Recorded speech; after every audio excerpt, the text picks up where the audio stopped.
আসসালামু আলাইকুম ওয়া রাহমাতুল্লাহি ওয়া বারাকাতুহু। পৃথিবীর বয়স যতই বাড়ছে আমরা ততই কিয়ামতের নিকটবর্তী হচ্ছি। রাসূলুল্লাহ সাল্লাল্লাহু আলাইহি সাল্লাম তার হাদিসের মাধ্যমে আমাদের কাছে কিয়ামতের অনেক নিদর্শনের কথা বর্ণনা করে দিয়েছেন। তার মধ্যে বেশ কিছু নিদর্শন ইতিমধ্যে বাস্তবায়িত হয়ে গেছে বলে অনেক স্কলার বলেছেন। এর দ্বারা এটি প্রভাবিত হচ্ছে যে কিয়ামত অতি সন্নিকটে চলে এসেছে। দিন যতই সামনের দিকে এগোচ্ছে নবীজি সাল্লাল্লাহু আলাইহি সাল্লামের বলে যাওয়া নিদর্শনগুলো ততই বাস্তবে রূপ নিচ্ছে। এখানে তার বলে যাওয়া এমন 10টি নিদর্শন তুলে ধরা হলো।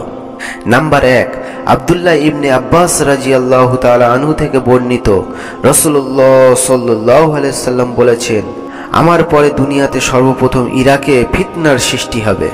নবীজি সাল্লাল্লাহু আলাইহি সাল্লাম এর ভবিষ্যৎবাণী আজ সত্যে পরিণত হয়েছে।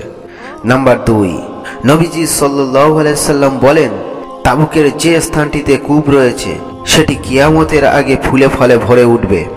আজ আমরা দেখতে পাচ্ছি তাবুকের ওই স্থানটি রীতিমতো বাগানে পরিণত হয়েছে।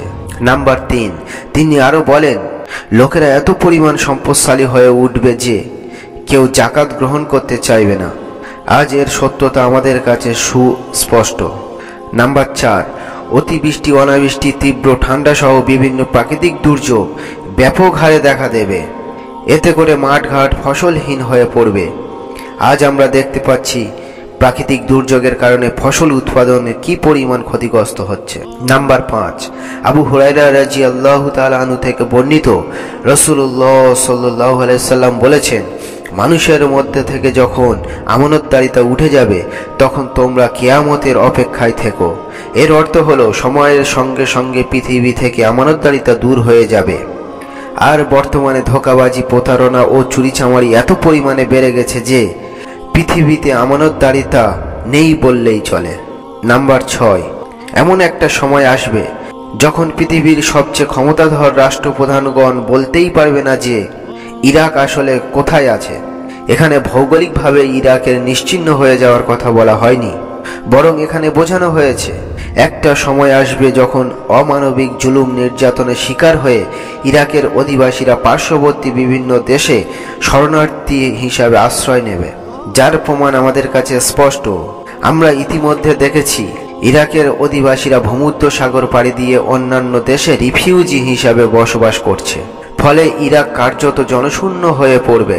অথচ বিশ্ব মোড়লরা ইরাকের উপর করা এই আক্রমণ ও জুলুম নির্যাতনের ব্যাপারে একেবারে নিশ্চুপ থাকবে।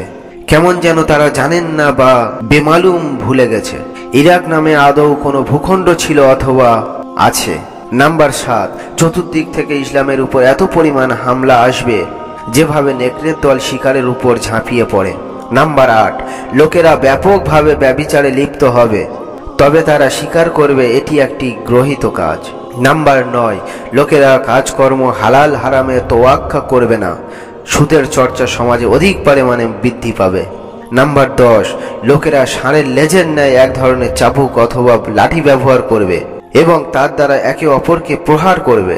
যেহেতু কিয়ামত আসন্ন, তাই প্রত্যেকেরই উচিত সর্বদা সৎ কর্ম সম্পাদন করার মাধ্যমে কিয়ামতের প্রস্তুতি গ্রহণ করা। আল্লাহ তাআলা আমাদের প্রত্যেককে কিয়ামতের জন্য প্রস্তুতি গ্রহণ করার তৌফিক দান করুক, আমিন। আপনি যদি এই রকম ভিডিও আরো পেতে চান তাহলে ইসলাম প্রচারের স্বার্থে এই চ্যানেলটি সাবস্ক্রাইব করে রাখুন আর পাশে থাকা বেল আইকনটি অন করে দিন। ভিডিও ভালো লাগার নিদারুণ উপহার হলো ভিডিওটি লাইক করে আপনার আত্মীয়ের মাঝে শেয়ার করুন। ভিডিওটি পুরো দেখার জন্য শুকরিয়া। আবার দেখা হবে ইসলামিক নতুন ভিডিও নিয়ে। আল্লাহ হাফেজ।